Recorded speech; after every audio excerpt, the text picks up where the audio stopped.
Hello, family, and welcome to another episode of Role Model Makers Experts Cafe. I'm your host, Dr. L. the Pant Whisperer, and today with me, I have an amazing community member. We're very blessed to have so many experts that address so many different facets of family life. It is my pleasure to introduce to you guys Miss Randy Rolfe, and I hope I said that correctly, Randy. Um, Recently, I've had the pleasure of having you on our summits and some of our stages, and I love what you do. So, can you tell our audience members a little bit more about your topic and how you got involved doing what you do? Sure, Dr. L. Thank you so much for having this fun time. Yes, I started studying nutrition when I was a lawyer, and actually in law school, and I wanted to know how to eat and what to cook for me and my new husband so that we could be married 100 years healthy. So I thought, well, this is simple. I'm a lawyer and I'm a doctor's daughter, and I can research this and find out. I mean, but I've got 500 books, like the books you have behind you. And I searched out pioneers in the field and got certified in nutrition and eventually left law so that I could teach nutrition. And then I had my own family, and my first book was actually on parenting, but I had a big part about nutrition because when friends and family, other parents started asking me why everything was going so well, I said, well, first of all, we eat only whole, real foods. And so all my books have a good component of nutrition and how important it is because, we think a lot about the spirit and mindfulness and clear thinking, but the brain is a organ too. It needs nutrition just like everything else. To walk well, you need good nutrition. To think well, you need good nutrition. So it affects every part of our life, and I love teaching it. And my newest book is called The Single Ingredient Diet. So it just focuses right on getting real food and forget all the additives and over processed foods. I love that. I love that.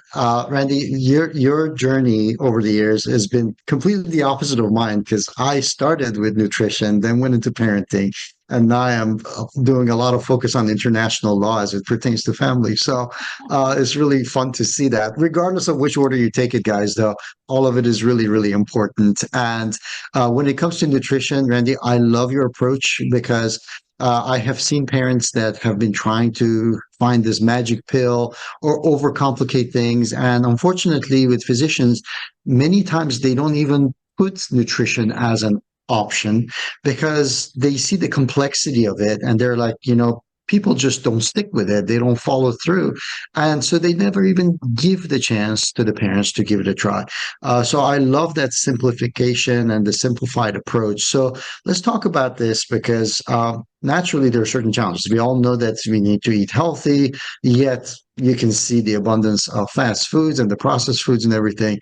So what are some of the challenges that you see people struggle with when they actually make the conscious decision that they want to eat healthier and somehow they can't get there? So what are some of the challenges that show up at your door?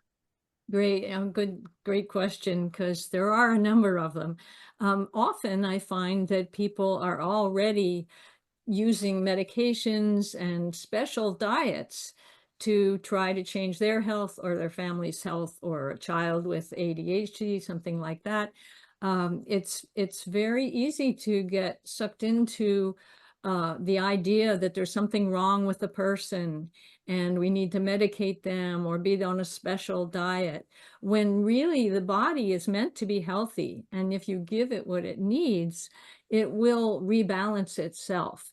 But that takes time. Healing takes time. And so there's impatience that comes in as well.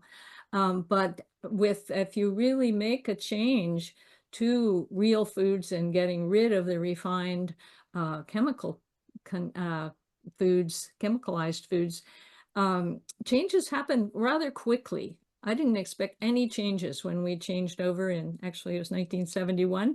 And But I noticed I didn't have menstrual cramps anymore. I didn't get a cold every February. My skin and hair weren't dry in the winter. My husband's breathing improved. He'd had asthma as a child. So you never know. That was just in the first couple months we noticed right away. So I know that whatever your challenge is, good nutrition will make it better. And even if you're on some medication that's supposed to be helping, feeding your body all those things it needs can help your body respond to a good treatment program. Absolutely. And I love the what you just mentioned, which is um, people often try to kind of find a remedy for a problem, whereas nutrition is such a systemic thing that it addresses, like, okay, almost, I don't want to call it a cure-all, but it really addresses so many different things that many people have been living with for so long that they think that's just who they are. And it really is not. It's just what they're supplying their bodies with. So I love that approach. Now, yes, it can take time, and sometimes it can be quicker than others. But what are some of the mindset things that people need to have when they actually want to go ahead and have a healthier nutritional regimen?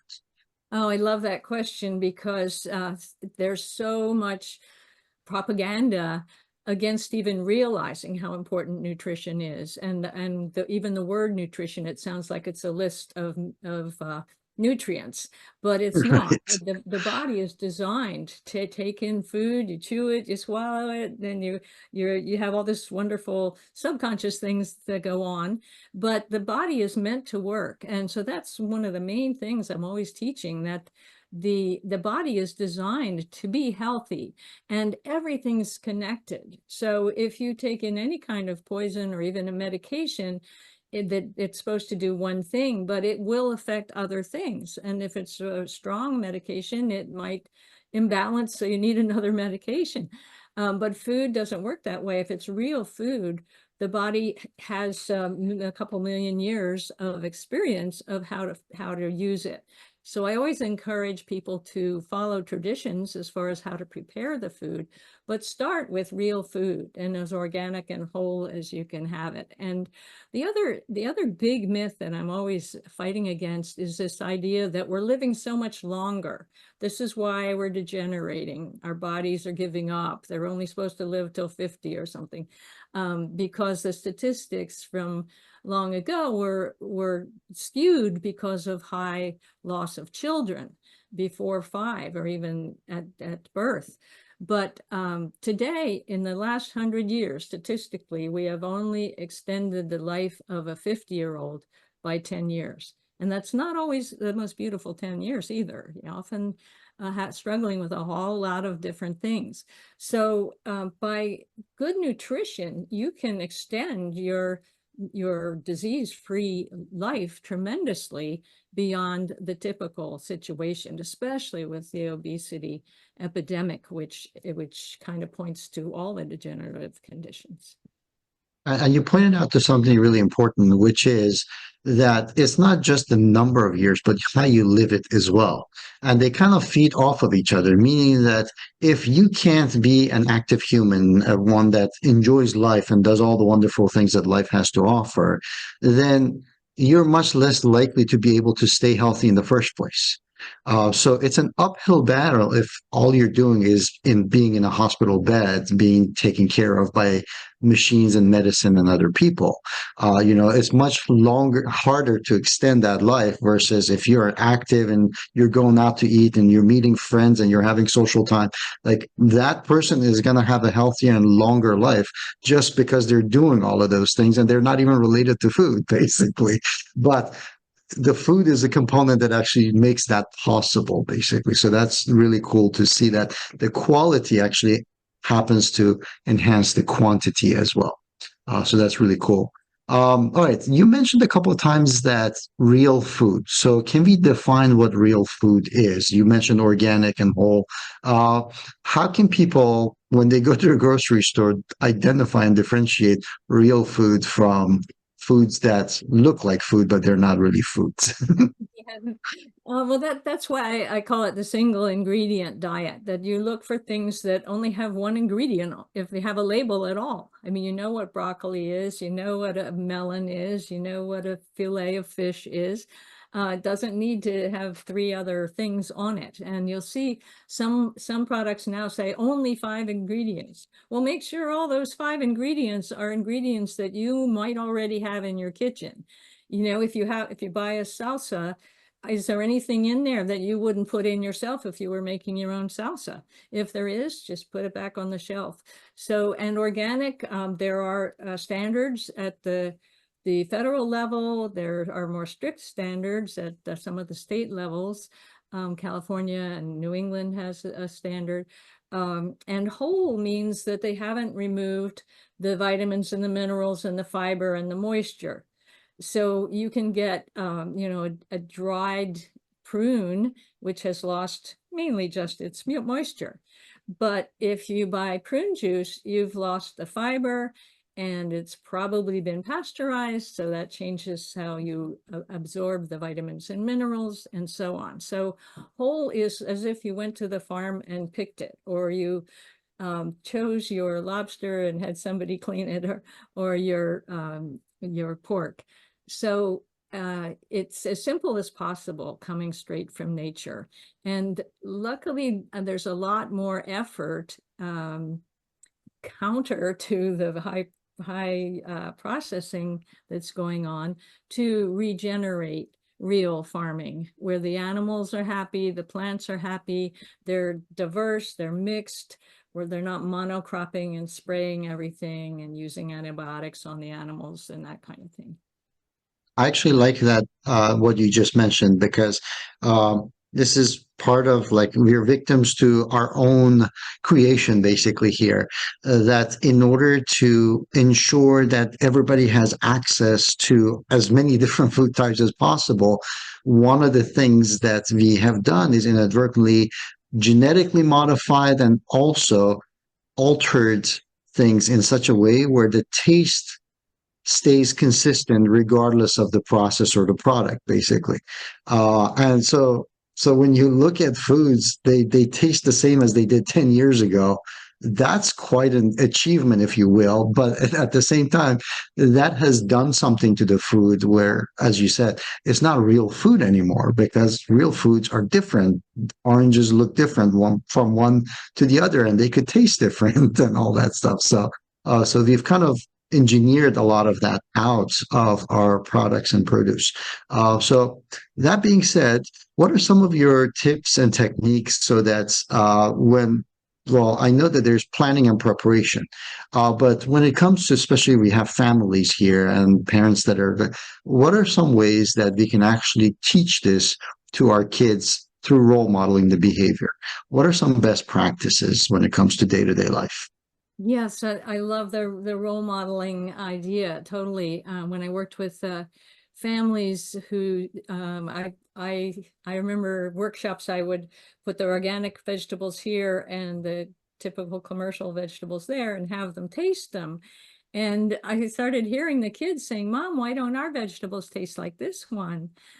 So even the taste is changed, but so much of it is processed and, like you said, altered, that we're not even realizing how wonderful an organic blueberry can taste, for instance, or a fresh organic celery tastes very different from a typical commercial celery. So you can re-educate your taste buds and re-educate your body. So it's really wonderful to, and I say, don't lecture at mealtime. That's a bad idea. Mealtime is a social time. It's one of the most human things we do, is get together to share our food. But other times when you're preparing, say, well, you know, we got some organic blackberries today. They're going to taste fantastic. And just share your joy in having good food for your family. And so much of the education at school is more about drink your milk, eat your meat, you know, get plenty of grains and maybe squeeze some vegetables in. at home, you need to do better than that and encourage the start with the protein and the vegetables and then fill in with the whole grains and whole bread and whole rice and so on. And the other thing I'd like to mention is sodas and beverages are so endemic, and uh, people don't realize that's one of the main ways that they get ultra processed food in, because the sodas have so many chemicals in them, and then they may have real sugar, but it's so much sugar, and then they may have artificial sugar, which is just another poison. Um, and they even have the brominated vegetable oil in most sodas, and the FDA just yesterday declared that after they're giving them a year to get rid of it in the beverages, but it's been found to accumulate in the liver and the kidneys, and the body needs good fatty acids, not bad ones that have been manipulated and changed. So the first thing would be to try to lower the sugar intake. Don't substitute artificial sugars, and really limit your sodas. I know as a kid we were allowed one a day in the summer, but back then they didn't have even as many additives as they do now. But that's a good place to start. Just figure out how to dilute fruit juice, or put it in some Perrier or sparkling water for your kids, to minimize those manipulations, because liquids go straight into the blood. They don't even get filtered very well by the liver. So that's a good place to start. And then lower sugar Absolutely. and get whole grain baked goods. It has been my personal experience that when you kind of wean yourself off, or wean yourself, as in your family, off of these sources of extra sugar, extra calorie, is that oftentimes your taste buds adjust, and then now whole foods, even foods that are not super sweet, have this dessert quality to them that, like, you don't, who needs the cake, who needs the juices, because this fruit in its, like, even if it happens to be a grapefruit, has plenty of sweetness in it that your taste buds pick that up. So really cool. Randy, speaking of education and speaking of best practices, how can people find out more about you and connect with your resources? Oh, thanks you for asking. Yes, well, I'm all over social media, Randy Rolfe, and I have a Facebook group called Single Ingredient Diet, where we post a lot of cool stuff. And I also have a free training, just over 10 minutes, called that you can go to. It's the URL is singleingredientdiet.com. Okay, very cool. So, audience members, please make sure that you take this opportunity to just pause for a second, go to the description box below this video, and look at the resources. Randy has given me a few different options that to provide for you guys. So, make sure that you connect with Randy, and also role model this behavior for your kids, that it is okay to ask for help. It is okay not to have all the answers, and they have to practice regularly connecting to the world. And it's not a scary place. There are good people in it trying to make the world a better place. And this is something important for our kids to know, that they're not alone. So make sure that you do that. If you haven't already done so, also make sure you connect with us by clicking like and subscribe on this video, so that you can go ahead and get notified of all the experts that come to our channel, such as Randy, sharing their expertise and gifts with you. Now, before we finish, Randy, any final words for our audience members? Well, I should mention my website. It's just randyrolfe.com. All my books are there. And what I'd like to say is that you're meant to be healthy. And if it feels like you're not as balanced or as happy as you believe you can be, keep looking, keep going. Come here to Dr. L and all his programs. Read the good books that are meant to help you be all you can be. I love it. Thank you so much, Randy. Until next time, guys. Cheers. Thank you so much, Dr. L.